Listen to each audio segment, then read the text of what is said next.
অপেক্ষাৰ পিছত weight lifter ৰেণুবালা চানুৱে অৱশেষত প্ৰাপ্ত কৰিলে অৰ্জুন পুৰস্কাৰেৰে। তেওঁৰ জন্ম হৈছিল মণিপুৰত, কিন্তু তেওঁ অসমৰ হৈ খেল প্ৰতিযোগিতাত ভালেসংখ্যক পদক জয়ী হয়। ৰেণুবালা চানুৱে আগতে ৱেট লিফটিং প্ৰতিযোগিতাত ভাগ লৈছিল চাই লক্ষ্ণৌৰ উত্তৰ প্ৰদেশৰ হৈ। তাৰপিছত অসমলৈ আহে ৰেণুবালাই 2006 চনত আৰু তাৰপিছত অসমৰ হৈ ৰাষ্ট্ৰীয় আৰু আন্তঃৰাষ্ট্ৰীয় পৰ্যায়ৰ ৱেট লিফটিং চেম্পিয়নশ্বিপত ভাগ লৈ ভালেমান অভিলেখেৰে পদক জয়ী হয়। বৰ্তমান তেওঁ ৰেল বিভাগত কৰ্মৰত। ৰেণুবালা চানুৱে দুবাৰকৈ স্বৰ্ণ পদক লাভ কৰে কমনৱেলথ গেমছত। 2008 চনত মেলবৰ্ণ আৰু 2010 চনত দিল্লীত তেওঁ নতুন ৰেকৰ্ড কৰে।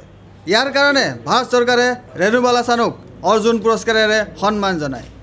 গতিকে আজি আসাম অলিম্পিক এছ'চিয়েশ্যনৰ লগতে আসাম ৱেট লিফটিং এছ'চিয়েশ্যনে ৰেণুবালা চানুক অৰ্জুন পুৰস্কাৰ পোৱাৰ বাবে তেওঁক সম্বৰ্ধনা জনায়।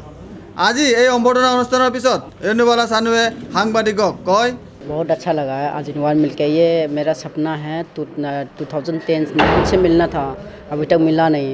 मतलब 5 साल से इंतज़ार कर रही है अवार्ड के लिए, हमको मिलना था, मतलब डिज़र्व करते 2009 में, अभी 2014 हो गया, 5 साल के बाद यह मिला है। तो थोड़ा जब उस टाइम क्या हुआ, थोड़ा सा मतलब डाउन हो गया था, क्योंकि 2009 को मिलना था, अभी मिल गया। फिर ठीक है, देर मतलब अंधेर हुआ, देर तो नहीं, देर हुआ, अंधेर तो नहीं है, तो इसलिए बहुत खुशी है। गोल्ड मेडल 2 टाइम्स कंटिन्यू है। 2006 ऑस्ट्रेलिया में हुआ था और तब गोल है, और 2010 में जब कॉमनवेल्थ गेम्स हुआ तो वो भी गोल है। रिकॉर्ड भी बनाया था मैंने स्नेस में 90 किलोग्राम पे उठा के, तो 2 टाइम्स कंटिन्यू। और एशियन सिल्वर लिया है, एक ब्रॉन्ज लिया है, कॉमनवेल्थ चैम्पियनशिप गोल्ड लिया है, और 5 टाइम नेशनल चैम्पियन बना है, रिकॉर्ड बनाया हुआ है।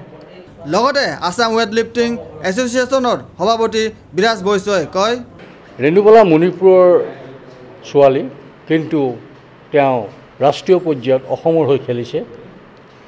অসমৰ পৰা খেলি তেওঁ নেশ্যনেল চেম্পিয়ন হৈ কমনৱেলথ গেমছ খেলিছিল, আৰু কমনৱেলথ গেমছত যেতিয়া ৰেণুবালাই গ'ল্ড মেডেল পাইছিল, তেওঁ অসমৰ হৈ যি বছৰ নেশ্যনেল খেলিছিল সেই বছৰ ভাৰতীয় দলত অন্তৰ্ভুক্ত হৈছিল।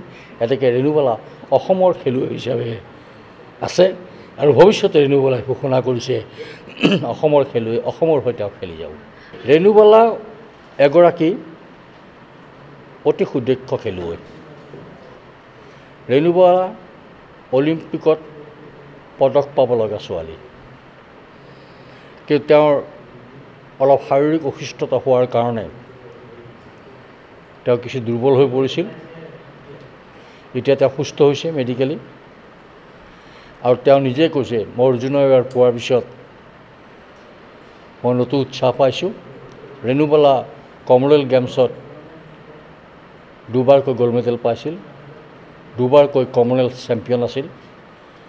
ৰেণুবালা যদি সুস্থ হৈ পুৰা প্লেটফৰ্মত উভতি আহে, নিশ্চয় তেওঁ ভাল পাৰফৰ্মেঞ্চ কৰিলে, তেওঁ যদি চিলেক্ট হয়, ডেফিনেটলি আন খেলুৱৈসকলক যিমানখিনি সুবিধা দিছোঁ সকলো ধৰণৰ সুবিধা ইনক্লুডিং ফৰেইন এক্সপ'জাৰ আমি দিবলৈ চেষ্টা কৰিম, কিন্তু তাৰ আগতে সুস্থ হৈ আহি নিজৰ পাৰফৰ্মেঞ্চটো প্ৰতিপন্ন কৰিব লাগিব।